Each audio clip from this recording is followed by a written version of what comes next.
The fluorescent lights of the emergency room burned my eyes as I tried to focus on the admission forms. My hands trembled as I wrote, each letter blurring into the next. The metallic taste of blood lingered in my mouth, and the right side of my head throbbed where Jason had slammed me into the garage wall. "Remember, Sophia, you fell during soccer practice," my mother whispered, her manicured nails digging into my arm. "We can't let this affect your brother's scholarship chances."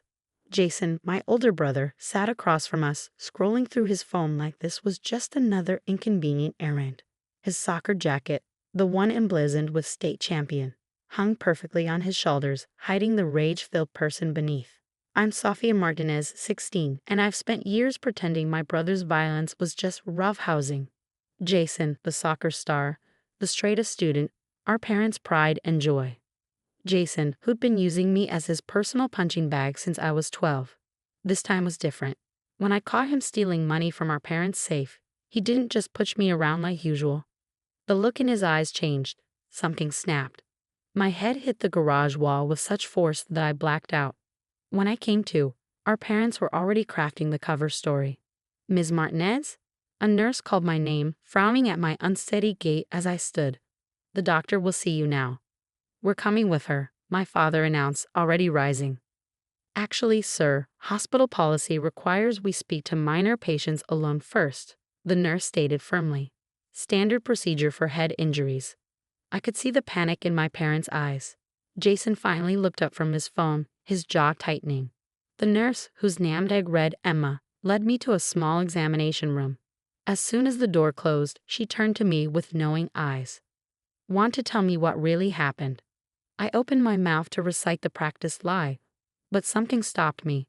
Maybe it was the splitting headache, or the way the room kept tilting, or just years of pent-up fear finally reaching their breaking point. "My brother," I whispered, tears spilling down my cheeks. "He did this. He's done it before." Emma's gentle hand stilled as she cleaned the cut on my temple. "How long?" "4 years." My voice cracked. "But nobody believes me. He's the perfect son." She nodded slowly, documenting everything in my chart. "We need to run some tests. A CT scan will show us what we're dealing with." The next hour passed in a blur of medical terms and worried faces. Dr. Patel, the neurologist, ordered immediate imaging after seeing my dilated pupils and noting my slurred speech. As they wheeled me toward radiology, I heard my parents arguing with the hospital staff. "This is ridiculous," my father's voice boomed. "She fell at soccer practice." "Mr. Martinez," Dr. Patel's calm voice cut through, "your daughter's symptoms indicate severe head trauma inconsistent with a simple fall." In the scanning room, the technician positioned my head carefully. "Try not to move," she instructed, her voice kind. "The machine will show us everything we need to know." As the scanner hummed around me, I thought about all the times I covered for Jason.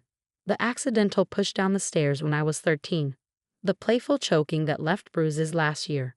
The countless clumsy moments that always seemed to happen when no one else was around. Dr. Patel's face was grave when she reviewed the images. She pointed to several areas on the scan, speaking quietly with Emma and another doctor I didn't recognize. "Sophia," she said finally, "these scans show multiple areas of previous trauma. This isn't the first serious head injury you've sustained." "That's impossible," my mother interrupted from the doorway, having somehow worked her way in. "She's never had any head injuries." "Actually, Mrs. Martinez, these scans tell a very different story." Dr. Patel's voice was steel wrapped in silk. "There's evidence of at least 3 prior concussions, and the pattern of injury is consistent with repeated trauma. This isn't from sports accidents." I could see the color drain from my mother's face as Dr. Patel continued, "I'm required by law to report suspected abuse.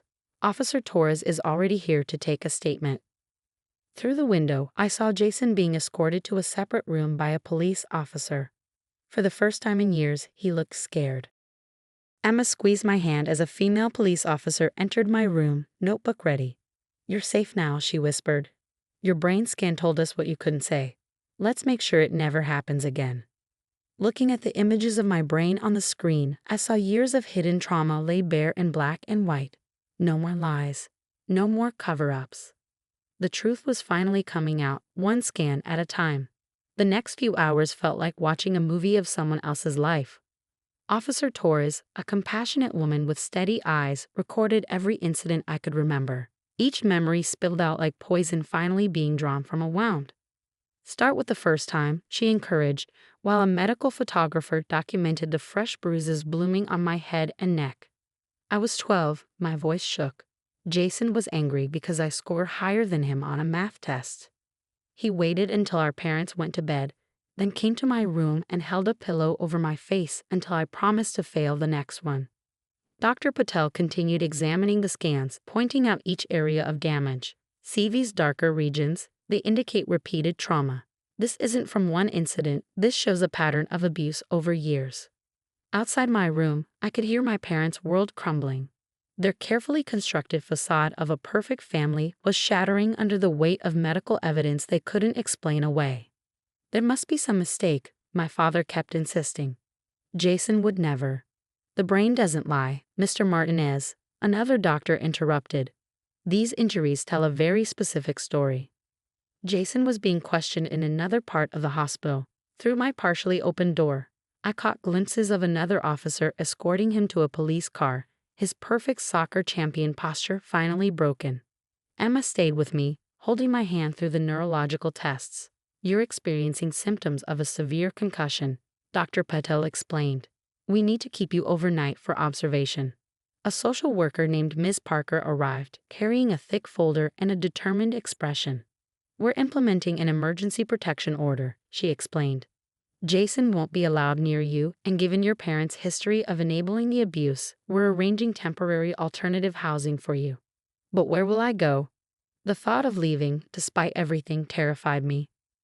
My sister runs a youth shelter specifically for cases like yours, Emma offered. It's safe, secure, and they have an excellent academic support program. Ms. Parker nodded. We've already arranged it.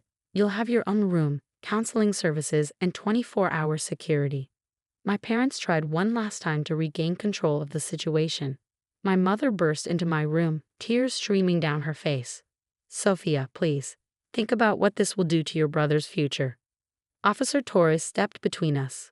Ma'am, I suggest you worry more about your daughter's future and your own. Enabling child abuse is a serious crime. Those words seemed to finally break through. My mother collapsed into a chair, while my father stood in the doorway, looking lost. We've contacted the school board and the athletic association, Officer Torres continued. They're launching their own investigation into whether the coaching staff ignored signs of abuse. The thought of Jason's precious soccer career crumbling gave me no joy, just relief that he couldn't hurt me anymore. Dr. Patel returned with more scan results.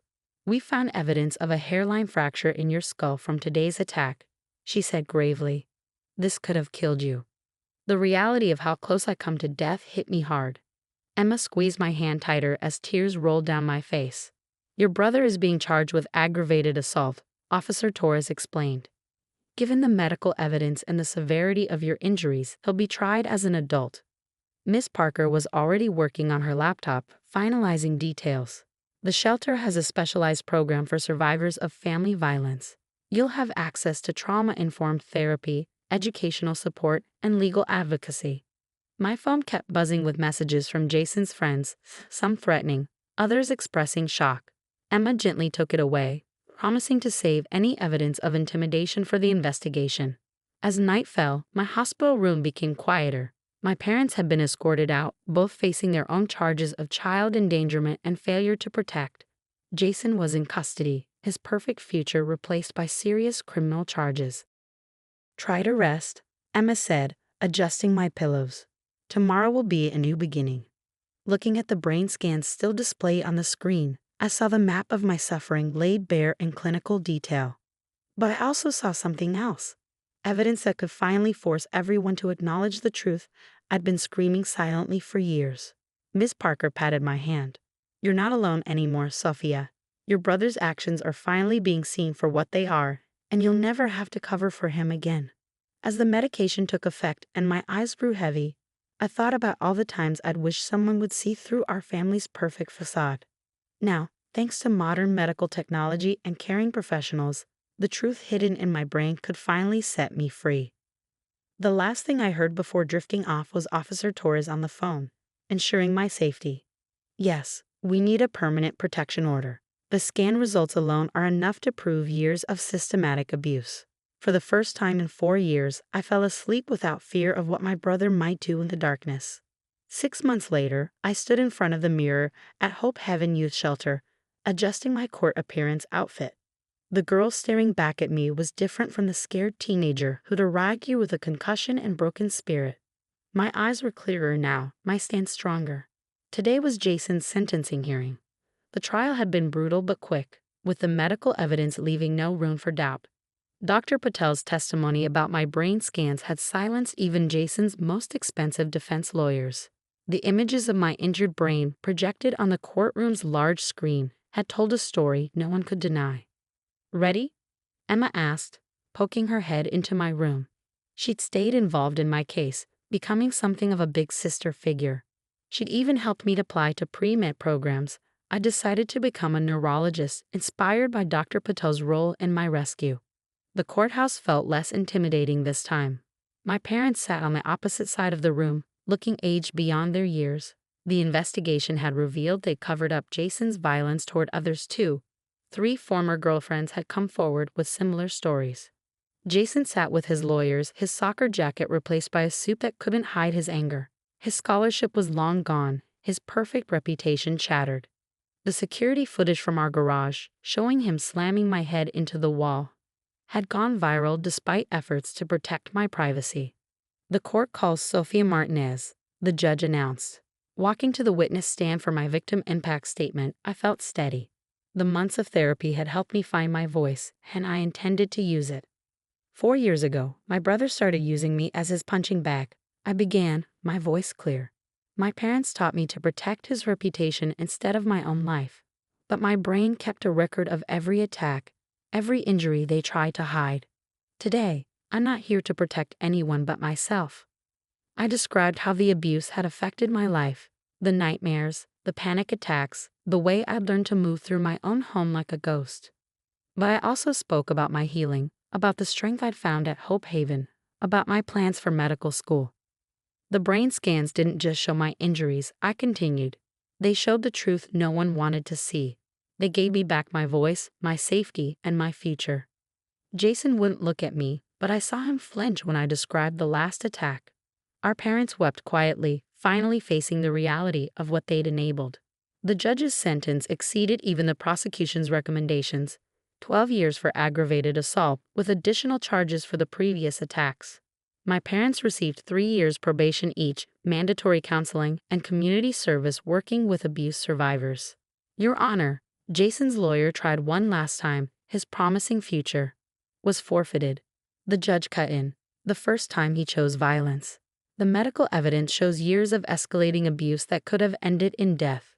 The court cannot ignore such systematic violence. Outside the courthouse, my support team gathered around me. Dr. Patel had come to show solidarity, along with Officer Torres and Miss Parker. The shelter girls had made a banner, "Strength Speaks Truth." The brain clinic called. Emma mentioned as we left. "They want to use your case to train medical staff about recognizing patterns of abuse in imaging. You could help save others."